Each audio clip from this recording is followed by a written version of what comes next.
This is part 2 of my Outlander Season 7, Episode 16 finale video titled 100,000 Angels. As always, this will have spoilers for the books and the show, so if you are looking to avoid those, please do keep on scrolling. So after Lord John comes back and informs William that there's really nothing that can be done to save Jane, in William's head, he realizes that unless he were to go out and do some sort of physical assault to jailbreak her, he cannot expect that his father, Lord John, or his Uncle Hal would help him, and he knows that they also would never allow him to commit something that would be so dangerous for someone like Jane. And so when John points out that her death is not in vain because she was able to save her sister, in the books we can see William thinking about having to stand next to Fanny the next morning and watch her hanging from a tree. And he tells John, "You think you bloody you know me, don't you?" And we can see him mulling over a plan in his head about how he can go and get Jane out that night. And John does think he knows William.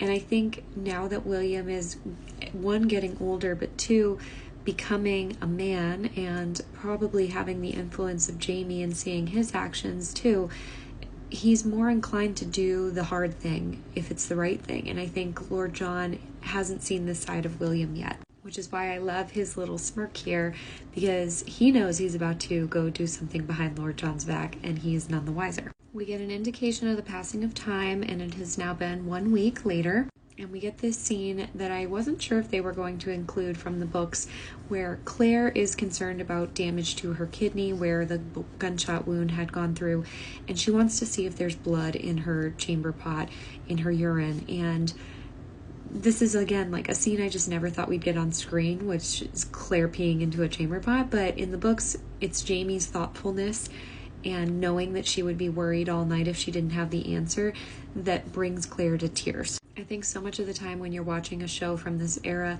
things like this aren't shown because they're not glamorous or nice. And even though it's a scene where you're not expecting to be privy to seeing this, it's kind of nice that they included it. But I really loved Claire's face here looking at Jamie in such admiration because he's just been taking such great care of her. And Claire asks him in the books as well to come to bed with her because she's cold. She's had a fever. She's been in dire straits for a week now, and in the books she's missing the air of the mountains and looking out the window in the middle of the night into this big vast open sky, and asks Jamie if they can return home to the ridge. And in the books, Claire has an inner thought about how both she and Jamie wonder where home is to them. I think that thought that they are probably both having at the same time is perfectly portrayed on Jamie's face here as well. I really appreciated how much of the dialogue was pulled directly out of the text, and I know sometimes the dialogue is clunky and maybe doesn't work as well, but I thought all of the dialogue that they pulled from the books worked perfectly in this episode. Now this is when I started to lose my mind. Claire is visited in the middle of the night by Master Raymond. This is something I wasn't sure if we would see. There had been talk about the actor coming back to play him again in this season, but I wasn't sure in what capacity. And in this scene, I audibly gasped, and he enters the room wearing his hooded cloak in a very similar approach that he took when he visited her in the hospital in France from season 2. He says to Claire, "Why are you trying to leave us again?" and points out to her that it's not time, and comes to ask for forgiveness. And she asks him, "Why would I need to forgive you?" And he tells her that someday you will know, which is foreshadowing again to the end of the episode. Claire remembers or recalls the blue wings that she saw when he healed her in the hospital in Paris.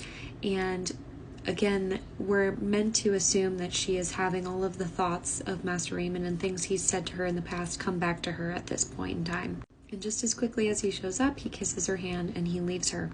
When Claire wakes from her dream, she asks Jamie if anyone had come into the room overnight. I loved his comment about where else would I be when she asks if he's been there all night beside her.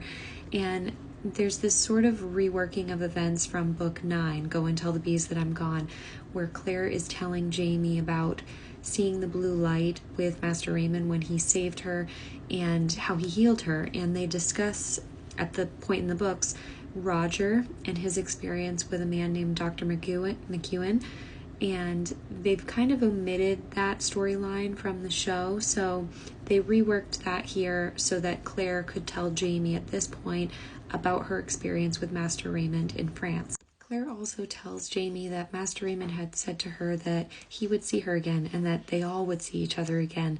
And Jamie doubts that that day would be today because Claire isn't dying, but Claire asks if he thinks that she will see their child Faith again when she does pass away. And I loved this line of Jamie saying that he knows she will because that's what makes death easier to bear, and also the callback to Myrta saying that it doesn't hurt a bit to die. Again, another really beautiful scene between Jamie and Claire here, and definitely at this point in the show, I knew that they were really heavily playing into the Faith storyline. They hardly mentioned her at all until this point in the show, so I knew there was something big coming. Then we see Roger and Buck, who are walking away from Lallybroch, obviously to go looking for Jemmy again, and Jemmy appears in the road calling out for Roger. Now in the books, this happens pretty similarly, where Jemmy approaches Roger first, and he asks him, "Why do you smell like a goat?" And he says it's because he was playing with Mandy in the Broch, and Roger's very confused because Mandy shouldn't be there, and he asks where Mandy is. And in the books, Jemmy says he's not sure because when he left them, Brianna, his mom, fell and hurt her ankle. And so Roger realizes at that point that they're all here in that time together. The biggest changes from the books and the show are definitely in this storyline with Bri and Roger, and her not meeting Dr. McEwen with Roger is a big thing because in the story, in the books, they witness him use his blue healing light powers on Bri's ankle and tell Claire about that early on in the 9th book, Go and Tell the Bees That I'm Gone. So this change and omitting this storyline is an interesting call for me. And again, the dynamic of her and Mandy emerging from the fog in this big dramatic fashion was a different choice too, and definitely a redirection from the books. But the moment when Roger looks at Buck and asks, "Is this real?" is pulled directly out of the text. Next we see Claire still in bed, and Lord John comes to visit her, which is chapter 88 of Written in My Own Heart's Blood. If you do want to read that passage, I really enjoyed that chapter. I thought it was funny in moments, and they did touch on the humor a little bit in this scene, but they reworked it slightly. In the books, when John comes in, he actually has a very funny haircut because when he was with the rebels, he ended up cutting his hair, and he's blonde in the books as well. So Claire ends up laughing at his hair when he comes in because he's normally so put together and he looks very different to her, and Jamie yells at him for making her laugh. And I love Lord John, and I love this scene. I think a lot of what I liked about it in the books they were able to keep in the show version, but this visit in the books is for two reasons. The first is obviously to check in on Claire and make sure she's okay, but the second is that in the story, him and Hal, John and Hal,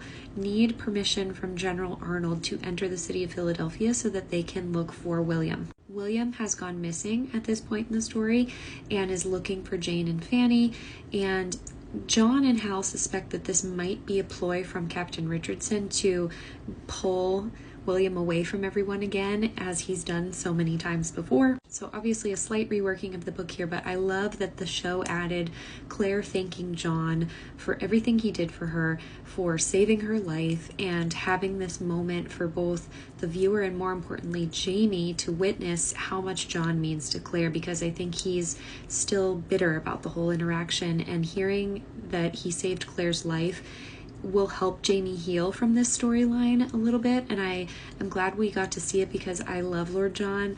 I wanted more of him on the show, but I really liked this scene. I loved Jamie's stoicism and how you could kind of see his resolve breaking a little bit. I liked the confrontation between the two of them and how we still have that sassiness from Lord John that we know and love. I loved that Claire was just over them bickering in the background because that is very much central to the book chapter where this conversation takes place. And I loved that we did get a highlight of their dynamic because Claire and Lord John, I think, have a very interesting relationship and always have. And Claire's face at the end is just heartbreakingly beautiful and perfect here. We see time passing and Claire is looking out the window with this blue cloak, which one of my viewers commented is kind of a nod to her blue light aura. And she's approached by Denzel Hunter. So we will break down this scene in part 3.